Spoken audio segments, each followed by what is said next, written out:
Hi friends, இன்னைக்கு நம்ம வீடியோல நம்ம உடலை வலுவாக்கும் பயறு வகைகள் பத்தி தான் இந்த பதிவுல நம்ம பார்க்க போறோம். நம்ம உடலை வலுவாக்கும் உணவுகள்ல பயறு வகைகளுக்கு முக்கிய பங்குண்டு.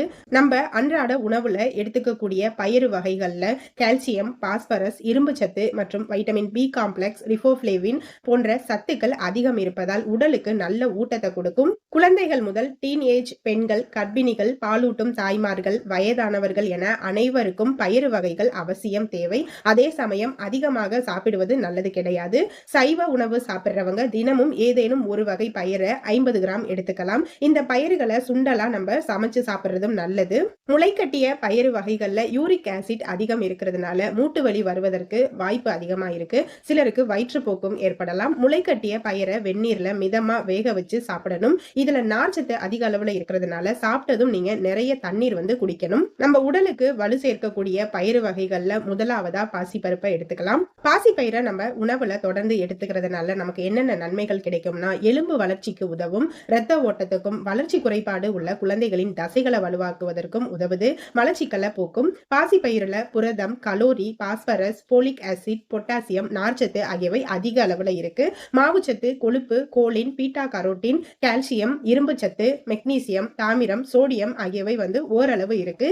இதய நோயாளிகள், சர்க்கரை நோயாளிகள் சாப்பிடலாம். பொட்டாசியம், பாஸ்பரஸ் அதிகமா இருக்கிறதுனால சிறுநீரக பாதிப்பு உள்ளவங்க தவிர்த்துக்கிறது நல்லது. நம்ம உடலை உறுதியாக்க உதவும் கொண்டக்கடலையை பத்தி தான் இப்ப பார்க்க போறோம். கொண்டக்கடலையை தினமும் நம்ம இரவுல ஊற வச்சு காலையில ஒரு 10 கொண்டக்கடலை சாப்பிடலாம். அப்படி இல்ல அது மாதிரி பச்சையா சாப்பிட பிடிக்கலன்னா நீங்க நைட் எல்லாம் ஊற வச்சுட்டு காலையில அவிச்சு சுண்டலா நீங்க எடுத்துக்கலாம். இப்படி நீங்க தொடர்ந்து எடுத்துக்கிறதுனால உங்களோட இரத்த நாளங்கள்ல கொழுப்பு படிவதை தடுக்கும். நம்ம வயிற்றுல வரும் புற்றுநோயான இன்டெஸ்டினல் கேன்சர் போன்ற நோய்களை தடுக்க வல்லது. கொண்டக்கடலையில புரதம், மாவுச்சத்து, கலோரி, போலிக் ஆசிட், நார்ச்சத்து மற்றும் தாது உப்புகளான கால்சியம், பாஸ்பரஸ், இரும்பு, மெக்னீசியம், சோடியம், பொட்டாசியம், தாமிரம், துத்தநாகம் ஆகியவை அதிக அளவுல இருக்கு. கொழுப்பு ஓரளவும், கோலின், பீட்டா கரோட்டின் ஆகியவை சிறிதளவும் கொண்டக்கடலையில இருக்கு. வெள்ளை நிற கொண்டக்கடலையை காட்டிலும் சிறிய அளவிலான கருப்பு நிற கொண்டக்கடலையில தான் அதிக அளவு நார்ச்சத்து இருக்கு. முளைக்கட்டிய கொண்டக்கடலையில இருக்கும் ஹார்மோன் உடல்ல உள்ள கொழுப்பை குறைக்கும். சர்க்கரை நோயாளிகள், இதய நோயாளிகள் சாப்பிடலாம். சிறுநீரக கோளாறு இருக்கிறவங்க கண்டிப்பா தவிர்க்கணும். மூன்றாவதா மொச்சை பயிறு. நம்ம மொச்சை பயிரை அடிக்கடி உணவுல எடுத்துக்கிட்டா சர்க்கரையின் அளவை கட்டுப்படுத்தும், மலச்சிக்கலை போக்கும். இதுல புரதம், மாவுச்சத்து, கோலின், பாஸ்பரஸ் ஆகியவை மிக அதிகமாகவே இருக்கு. இரும்பு, calcium, sodium, potassium, vitamin B complex, நார்ச்சத்து ஆகியவை ஓரளவா இருக்கு. சிலருக்கு மொச்சை சாப்பிட்டா வாயு பிரச்சனை ஏற்படும், அவங்க தவிர்த்துக்கிறது நல்லது.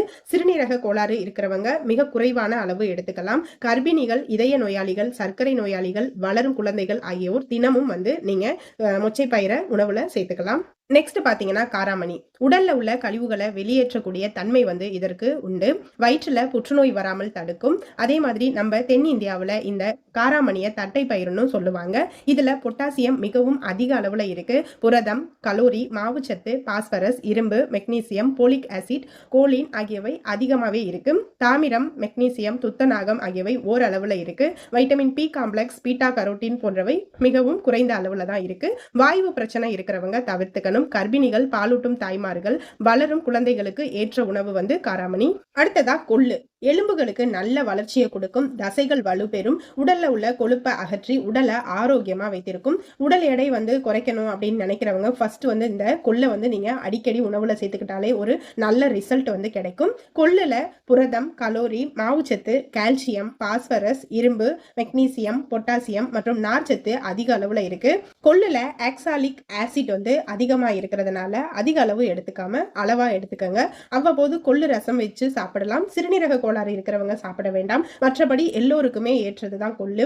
புரதச்சத்து அதிக அளவுல இருக்கிறதுனால அளவோட எடுத்துக்கிறது நல்லது. நெக்ஸ்ட் பாத்தீங்கன்னா ராஜ்மா. நம்ம ராஜ்மாவை வாரத்துக்கு ஒரு முறையாவது நம்ம உணவுல சேர்த்துக்கணும். காரணம் நம்ம தசைகளை நல்லா இறுக செய்யும். மலச்சிக்கல் பிரச்சனை இருக்கிறவங்களுக்கு ரொம்ப நல்லது. மலச்சிக்கலை தடுக்கும். புரதம், கலோரி, மாவுச்சத்து, கால்சியம், பாஸ்பரஸ், இரும்பு சத்து ஆகியவை அதிக அளவுல இருக்கு. நம்ம உடலை வருத்தி உடற்பயிற்சி செய்யறவங்களா இருக்கிறவங்க ராஜ்மாவை தினமும் அவங்க டயட்ல எடுத்துக்கலாம். உடலை வருத்தி உடற்பயிற்சி செய்யறவங்களுக்கு ரொம்ப நல்லது.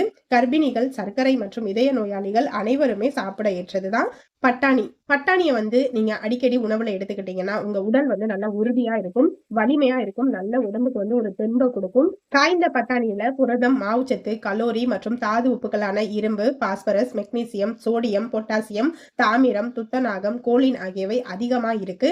நார்ச்சத்து ஓரளவு தான் இருக்கு. Beta carotene, vitamin B complex, folic acid ஆகியவை குறைந்த அளவிலேயே இருக்கு. பொட்டாசியம் அதிகமா இருக்கிறதுனால சிறுநீரக கோளாறு இருக்கிறவங்க தவிர்த்துக்கணும். அதே மாதிரி பச்சை பட்டாணி தோல்ல வந்து கால்சியமும் இரும்பு சத்தும் அதிக அளவுல இருக்கும்.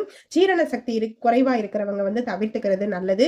அதே மாதிரி சிறுநீரக கோளாறு இருக்கிறவங்க சாப்பிடலாம், ஆனா அளவா சாப்பிடணும். அடுத்ததா சோயா. கொலஸ்ட்ரால் அளவை குறைக்கும், பெண்களுக்கு ஹார்மோன் பிரச்சனையை போக்கும், வளரும் குழந்தைகளுக்கு ரொம்ப நல்லது, புற்றுநோயை தடுக்க வல்லது. சோயால புரதம், கால்சியம், பாஸ்பரஸ், இரும்பு சத்து, போலிக் ஆசிட், ஒமேகா 3 கொழுப்பு அமிலங்கள் ஆகியவை அதிக அளவுல இருக்கு. மாவுச்சத்து, thymine, riboflavin, beta carotene, magnesium, தாமிரம், துத்தநாகம் ஆகியவை ஓரளவுல இருக்கு. பால் குடிக்காதவங்களுக்கு சோயா பால் கொடுக்கலாம். சோயா சிலருக்கு ஜீரண பிரச்சனையை ஏற்படுத்தலாம். நன்றா சமைச்சு சாப்பிடுறது நல்லது. வளரும் குழந்தைகள், பாலூட்டும் தாய்மார்கள், கர்ப்பிணிகளுக்கு ஏற்றது. ஒரு நாளைக்கு 20 கிராம் மட்டுமே நம்ம சோயா வந்து சாப்பிடணும். துவரை பருப்பு நம்ம அன்றாட வாழ்க்கையில எப்படியும் கண்டிப்பா வாரத்துல ஒரு முறையாவது இந்த துவரை பருப்பை எடுத்திருப்போம். காரணம் ஏன்னா நம்ம வீட்டுல வாரத்துல ஒரு முறையாவது நம்ம சாம்பார் வச்சிருவோம். இந்த துவரை பருப்பு வந்து நம்ம உடலுக்கு நல்ல சக்தியை கொடுக்கும். மலச்சிக்கல் பிரச்சனை வராமல் தடுக்கக்கூடியது. இதுல மெக்னீசியம், சோடியம், பொட்டாசியம், தாமிரம், துத்தநாகம் ஆகியவை அதிக அளவுல இருக்கு. நார்ச்சத்து, calcium, phosphorus, beta carotene, vitamin B complex, vitamin C, நார்ச்சத்து ஆகியவை ஓரளவுல இருக்கு. புரதம், மாவுச்சத்து, கலோரி, இரும்பு சத்து, கோலின், ஆக்சாலிக் ஆசிட் ஆகியவை குறைந்த அளவுல தான் இருக்கு. அதிகமா வேக வைக்க வேண்டியது இல்லை. இதய நோயாளிகள், சர்க்கரை நோயாளிகளுக்கு ரொம்ப நல்லது. சிறுநீரக கோளாறு இருக்கிறவங்க குறைந்த அளவுல எடுத்துக்கலாம். ஓகே ஃப்ரெண்ட்ஸ், நம்ம இந்த பதிவுல நம்ம உடலுக்கு வலிமையை தரக்கூடிய பருப்பு வகைகள் பத்தியும், அதுல என்னென்ன சத்துக்கள் இருக்கு, யாரெல்லாம் சாப்பிடலாம், யாரெல்லாம் சாப்பிடக்கூடாது, அதை எடுத்துக்கிறதுனால நமக்கு என்னென்ன பெனிஃபிட்ஸ்ங்கிறத பத்தி நம்ம இந்த வீடியோல தெளிவா பார்த்தோம். நான் சொன்ன இந்த தகவல் வந்து உங்களுக்கு பிடிச்சிருந்தா லைக் பண்ணுங்க, கமெண்ட் பண்ணுங்க. அப்படியே என்னோட சேனலை சப்ஸ்கிரைப் பண்ணி எனக்கு சப்போர்ட் பண்ணுங்க ஃப்ரெண்ட்ஸ். இந்த வீடியோவை உங்களோட ஃப்ரெண்ட்ஸுக்கும் ரிலேட்டிவ்க்கும் ஷேர் பண்ணுங்க ஃப்ரெண்ட்ஸ். அது அவங்களுக்கும் பயனுள்ளதா இருக்கும். தேங்க்யூ, பாய்.